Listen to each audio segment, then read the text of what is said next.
Views today live में आपका स्वागत है। मैं हूं अरुण सिंह। आर्टिकल 370 पर जो जजमेंट आनी थी, अब वो सुप्रीम कोर्ट इस मंडे को यानी कि सोमवार को वो अपनी जजमेंट देगा। ये सबसे बड़ी खबर इस समय आ रही है। काफ़ी समय से इस बात के कयास लगाए जा रहे थे कि जो सुरक्षित रखा गया है, सुप्रीम कोर्ट ने आर्टिकल 370 पर अपना जो जजमेंट सुरक्षित रखी थी, उसे कब सुनाया जाएगा। 5 सितंबर को ये सारी सुनवाई सुप्रीम कोर्ट ने पूरी की थी और उसके बाद उसने अपना ये फैसला सुरक्षित रख लिया था।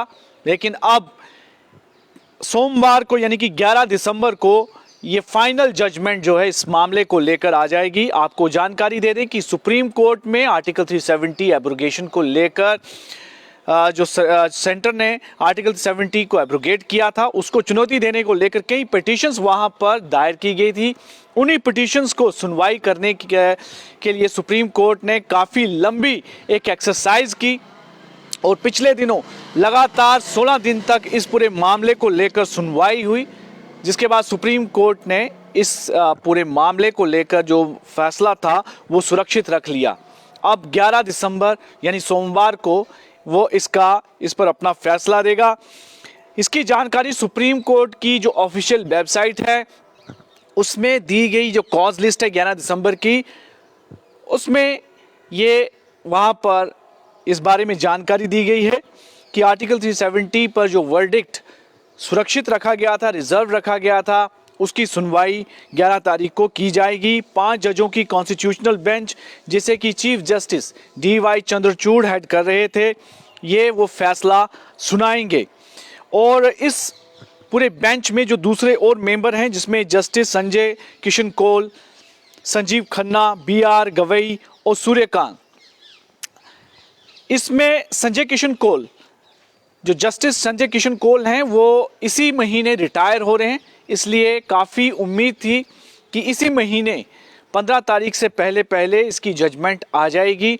अब कॉज लिस्ट भी इसकी आ चुकी है। सुप्रीम कोर्ट ने अपनी कॉज लिस्ट में 11 तारीख का समय रखा है, उस दिन इसके बारे में जजमेंट दी जाएगी। 16 दिनों तक मैराथन हियरिंग हुई थी इस पूरे मामले को लेकर, जिसमें सरकार की तरफ से और पेटिशनर्स की तरफ से जो वहाँ पर एडवोकेट्स थे, उन्होंने काफ़ी इस मामले को लेकर अपनी जिरह की और इन सब दोनों तरफ से हियरिंग्स को सुनने के बाद ये जो फैसला था इसको सुरक्षित रख लिया गया था। अब इस पूरे हियरिंग के दौरान केंद्र सरकार की तरफ से attorney general R Venkataramani, solicitor general Tushar Mehta, senior advocates Harish Salve, Rakesh Dwivedi, V गिरी और कई अन्य ऐसे सीनियर एडवोकेट थे जिन्होंने की केंद्र की सरकार से पैरवी की और आर्टिकल 370 की एब्रोगेशन के फैसले को सही ठहराया। वहीं पर पेटिशनर्स की तरफ से कपिल सिब्बल, गोपाल सुब्रमण्यम, राजीव धवन, जफर शाह, दुष्यंत दवे और दूसरे अन्य सीनियर एडवोकेट थे जिन्होंने पेटिशनर्स की तरफ से वहां पर जिरह की और पक्ष रखा कि जिस तरीके से आर्टिकल 370 को जम्मू कश्मीर से एब्रोगेट किया गया वो गलत तरीके से किया गया, अनकॉन्स्टिट्यूशनल था। इस पूरी हियरिंग के दौरान कई मुद्दों पर वहां पर बहसबाजी हुई, जिसमें कि आर्टिकल 370 की एब्रोगेशन को भी लेकर भी था। लेकिन अगर हम बात करें तो कॉन्स्टिट्यूशनल वैलिडिटी के बारे में सबसे ज़्यादा बात हुई कि अगस्त 5, 2019 को सरकार ने जो फैसला लिया, क्या वो कॉन्स्टिट्यूशनल वैलिड था, उसकी वैलिडिटी को लेकर इस पर सारी बहस हुई थी। और जम्मू कश्मीर रीऑर्गेनाइजेशन एक्ट को लागू करना, जिसमें कि जम्मू कश्मीर रियासत को 2 यूनियन टेरिटरी में स्प्लिट कर दिया गया था, जम्मू कश्मीर और लद्दाख में, इसको भी लेकर चैलेंज किया गया था। गवर्नर रूल जिस तरह से जम्मू कश्मीर में 20 जून 2018 को लगाया गया, उसके बाद 19 दिसंबर 2018 को प्रेसिडेंट रूल लगा दिया गया।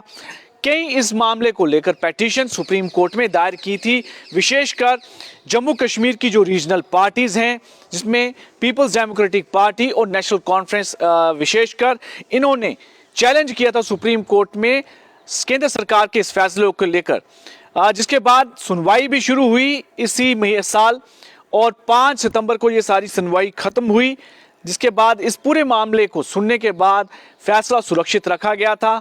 अब 11 दिसंबर को इसका फाइनल वर्डिक्ट जो है, जजमेंट है, वो आनी है। इसको लेकर जो है एक कॉज लिस्ट में इसके बारे में जानकारी दे दी गई है। और बहुत बड़ी खबर है जम्मू कश्मीर के हवाले से कि आर्टिकल 370 को लेकर जो फैसला है सुप्रीम कोर्ट का, वो अब 11 दिसंबर को आएगा।